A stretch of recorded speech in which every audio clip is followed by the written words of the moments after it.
Votre cuisine est presque terminée. Pour fixer la façade de votre lave-vaisselle encastrable, reportez les mesures fournies avec votre appareil. Fixez tout d'abord les pattes de fixation dans les emplacements prévus, puis vissez la façade à l'appareil.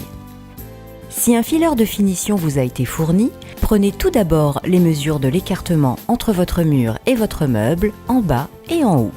Reportez ces mesures sur votre fileur et faites la découpe.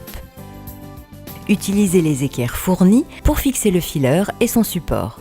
Prépercez votre meuble et installez un niveau pour bien aligner le fileur avec le meuble. Enfin, alignez le fileur à l'emplacement prévu et fixez-le avec les vis fournies. Réalisez l'étanchéité entre votre plan de travail et les murs avec un cordon de mastic silicone. Avant de mettre en place les tiroirs, il est nécessaire de fixer une équerre de renfort à mi-largeur. Sortez ensuite les glissières, puis clipsez le tiroir en le poussant à fond dans son emplacement. Des vis de réglage situées dans les glissières permettent de régler le niveau de votre tiroir. Pour une parfaite finition, prenez garde à ce que toutes les façades soient bien alignées. Fixez ensuite les poignées avec les vis de fixation fournies. Les trous de réglage situés au fond du meuble peuvent être recouverts à l'aide de caches fournies. Pour installer les étagères, faites attention à installer le support plat à l'arrière du meuble et le support avec l'ergot à l'avant du meuble. Pour remettre les portes en place, enclenchez tout d'abord l'avant de la charnière côté porte, puis clipsez l'arrière. La vis de réglage située la plus à l'arrière permet de régler la profondeur de votre porte. La vis située la plus à l'avant permet de régler l'alignement avec votre meuble.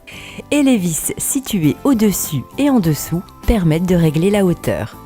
Si vos colonnes sont équipées de portes à ressort, réglez-les de manière à ce qu'elles restent stables dans toutes les positions. Vous pouvez mettre les caches fournies pour une meilleure finition. Vous pouvez désormais enlever les protections anti-choc de vos portes et tiroirs. Il ne vous reste plus qu'à poser les plinthes. Commencez par le plus petit côté en traçant la dimension en hauteur.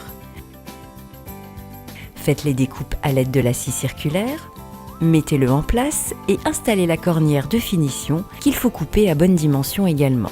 Fixez votre plinthe à l'aide des fixations autocollantes fournies. Ces fixations doivent être positionnées sur les pieds aux emplacements prévus. Prenez la mesure de la plinthe suivante en hauteur et en longueur. Faites les découpes. Placez cette fois dans les pieds les supports d'accroche clipsables. Mettez en place votre plinthe et rabattez les ergots plastiques pour assurer le maintien. Faites de même sur la dernière partie de votre cuisine. Si l'ouverture de la porte de votre lave-vaisselle est gênée par la plinthe, reportez les mesures et faites la découpe.